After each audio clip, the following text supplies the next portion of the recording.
How y'all doing out there? It's your favorite redacted little buddy here, coming to you once again from an undisclosed location. And today, I want to talk about the college football playoff in the FBS.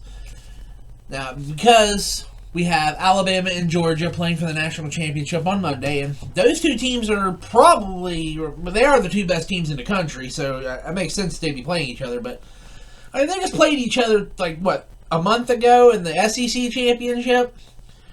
And that's another problem I have with the college football national championship format, whether it would be the archaic system they had for years, for decades before the BCS, and then the BCS made way to the playoff.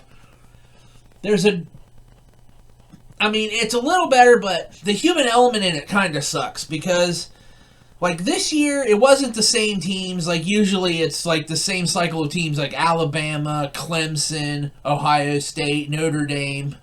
Then, maybe Georgia, sometimes Oklahoma. But it's just a cycle of, 6 or 7 teams every year that get there.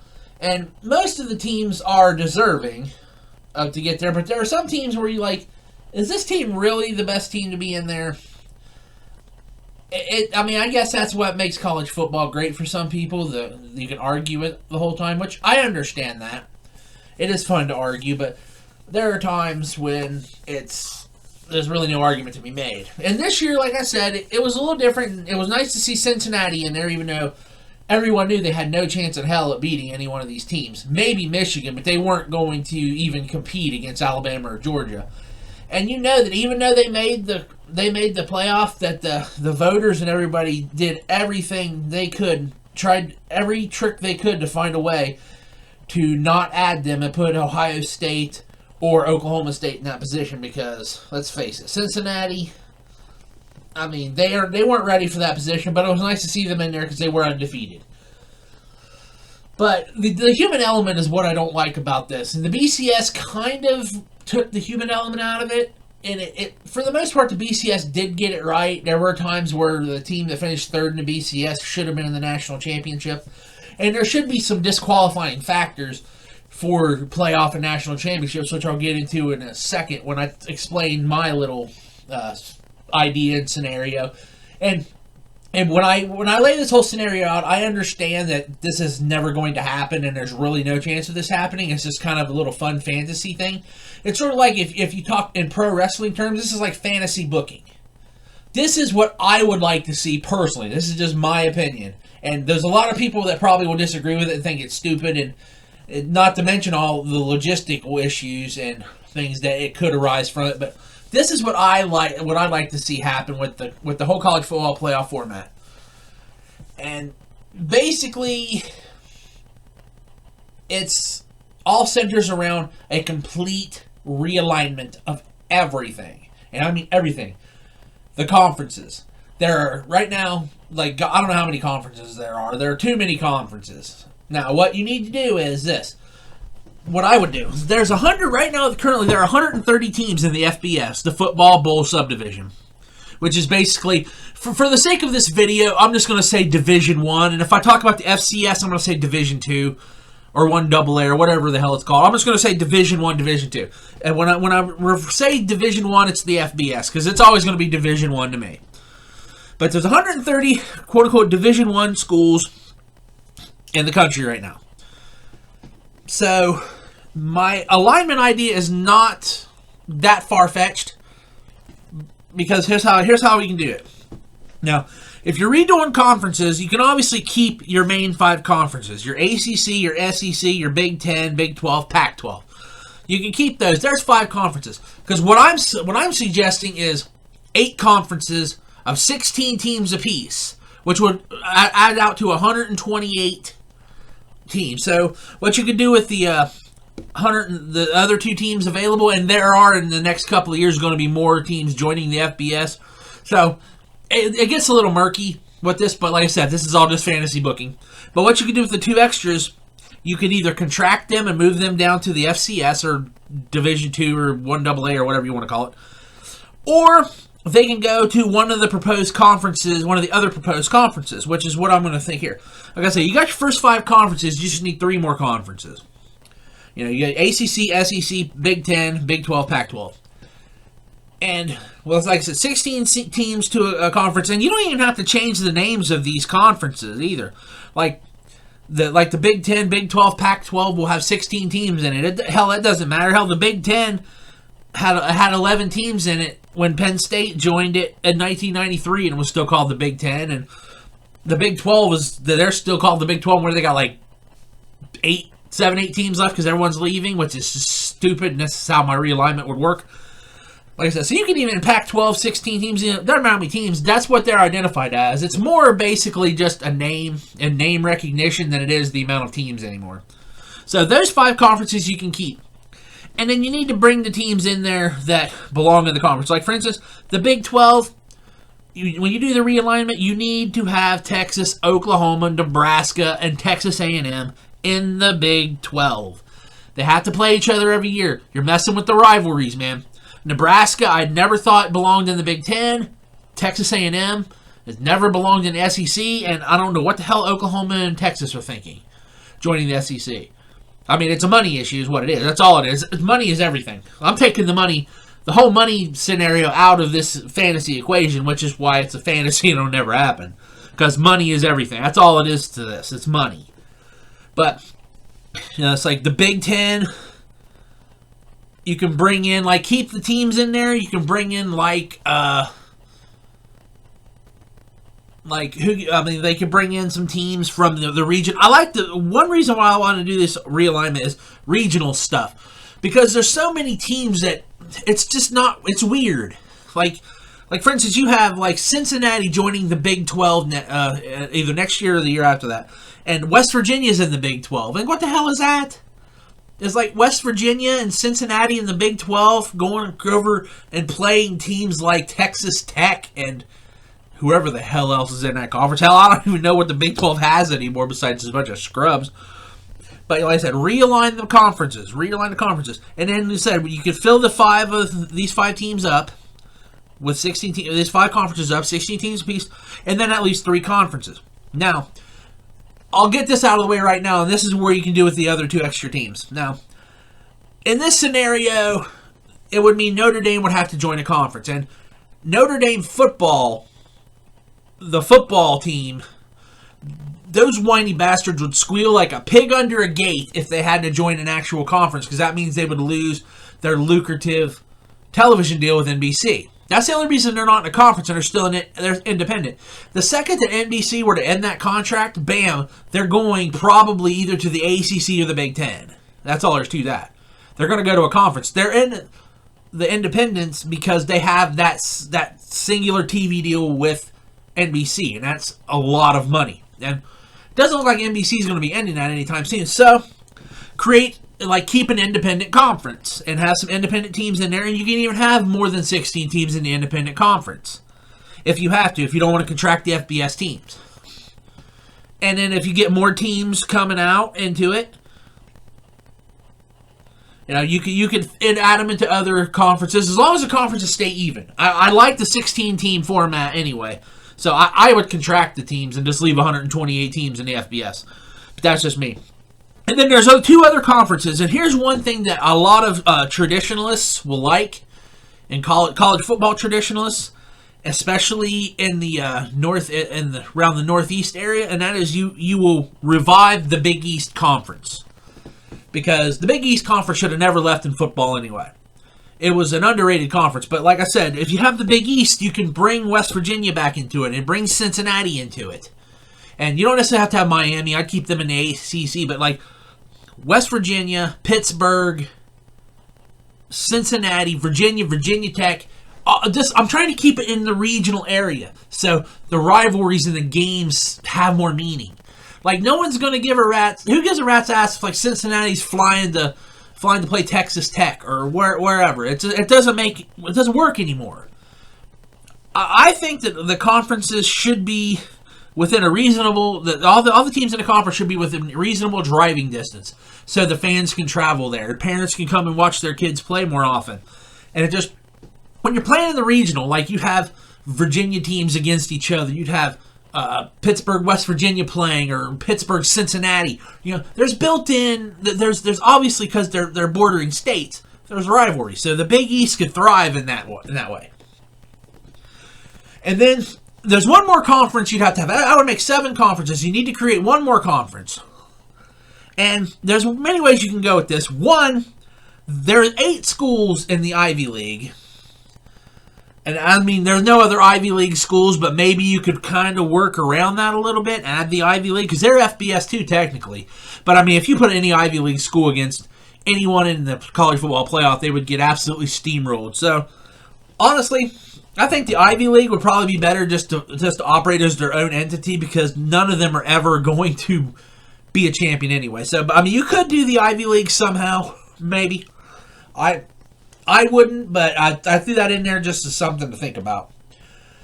But then you could take another conference, create a new conference, or like one of the conferences you have now, just elevate them to conference status, like a Big E or a big Mountain West, or the Conference USA, or something like that. Or just create a whole new conference for different teams. Now, the Mountain West would work because then you can get teams like that aren't in the Pac-12 up in that region, Wyoming, get Utah in there, stuff like that. Maybe UNLV in Nevada, stuff like that, just that way. Now, if you can do all that and you have 16 teams and 8 conferences, and here's what you would do. You would expand the playoff to 8 teams instead of 4. And don't sit here, and people sit here and say, oh, well, you can't expand it anymore because the students in school and everything and class. Because that's what a lot of people use as an excuse, and I don't understand why. More playoff games means more money. But the excuse people always talk about is like, oh, well, the students, they can't miss that much class. First of all, 90% of these college football players don't even know where their classes are, have never seen their class schedule. So that's a bunch of horse shit. And 2, the FCS or Division II or 1AA or whatever you call it, they have a 24-team playoff. And they play like 15 games a year, and it doesn't seem to bother their class schedule any. There's ways to do it. And I'm just saying 8 teams, which I think should be expanded to 8 anyway. But do it this way to make it fair. And then you have each team plays a 12-game schedule with 10 conference games. Only 2 out-of-conference games you can schedule, which means if you want to play your rival, you better make sure they're in your conference because you may not get to. And you only get 2 out-of-conference games. So it can't be like teams scheduling 4 and 5 cupcake-ass Division II teams to steamroll. Just cut them a check for $250,000 and let them run commercials on the television broadcast and then beat them 85-0. No. You play 10 conference games. And you just have 2 divisions in each conference of 8 teams apiece. And you play, you play all the other 7 teams in your division and 3 teams from the other division. But you play every team in your division. That way, there's absolutely no doubt as to who the winner of said division of the conference is. You do that, and then the 2 best teams, every conference has a conference championship game. And then the winners of those conference championship games go to the playoff. I don't care who it is. I don't care if a 1-loss Alabama team loses in the conference championship to a 3-loss Florida team. Alabama does not go to the playoff. That's one of the things that really irritates the shit out of me about the playoff is I don't see how a team can lose their conference championship game, not win their conference, but still be in line for a national championship. That's what I have a problem with this Georgia game. Although Alabama and Georgia are the 2 best teams in the conference, or in the country, but Georgia didn't win their conference championship. They should not be in the playoff. That's my opinion. And that's not going to be a popular opinion, but that's the way I've always felt. It just irritates the shit out of me that you can just lose your conference championship, but still, don't worry, we're going to win a national championship, so it's nothing. So, the 8 conference champions from those teams go to the playoff, and it's a single elimination playoff, just like the Elite 8, the Final 4, and then the championship game. And that would decide a one true champion. Now, I do understand that there will be some issues with that, because even with that, it still would be 2 or 3 conferences would probably dominate the entire thing. Because let's face it, conferences, like, let's just call it, the SEC is the best conference in college football. I mean, they have, but there's no difference between in any of those conferences, because there's only like 2 or 3 teams in every conference that have a chance of making a national championship. Like the SEC, it's basically Alabama or Georgia, sometimes maybe Auburn. That's it. Like Texas A&M, no. Oklahoma and Texas, hell no. They're not gonna. They're gonna be like 7-win teams in the SEC. Florida, who knows what the hell they're doing, you know. And in the ACC, it's basically Clemson or nothing. Now, granted, I mean, you know, Pittsburgh looks pretty good this year and things like that, but it's mostly just Clemson. The Big Ten, it's Ohio State, and every now and then Michigan State, Wisconsin will sneak in there. Sometimes even Penn State will do that, but that's a whole nother matter. In the Big 12, it was Oklahoma. That's it. No one else in the Big 12 was really worth it. Oklahoma State, except for Oklahoma State, which I would not have argued Oklahoma State getting into the playoff this year over Cincinnati. I would have argued Ohio State, but that's because I don't like Ohio State.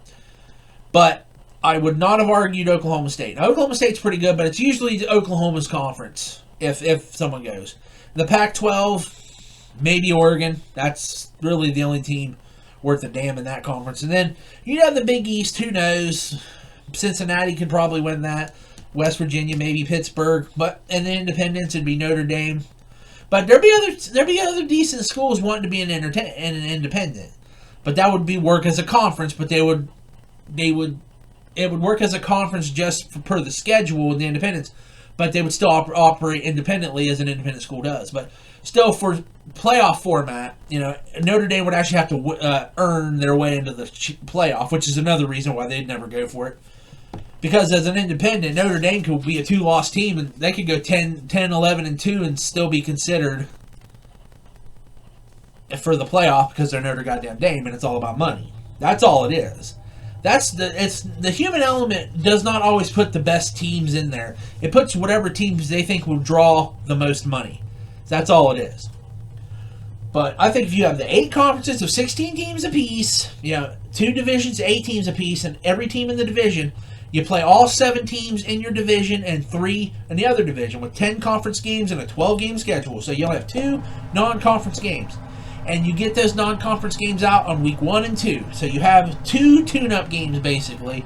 And then you get into conference play, and you don't break from conference play.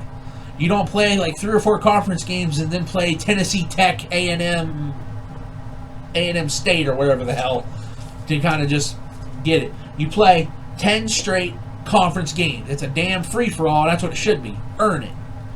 And then the 2 best teams in each division play in their conference championship game. The winner of that game goes to the playoff. I don't give a damn if a team that just gets a burr up their ass with 4 losses beats an undefeated team.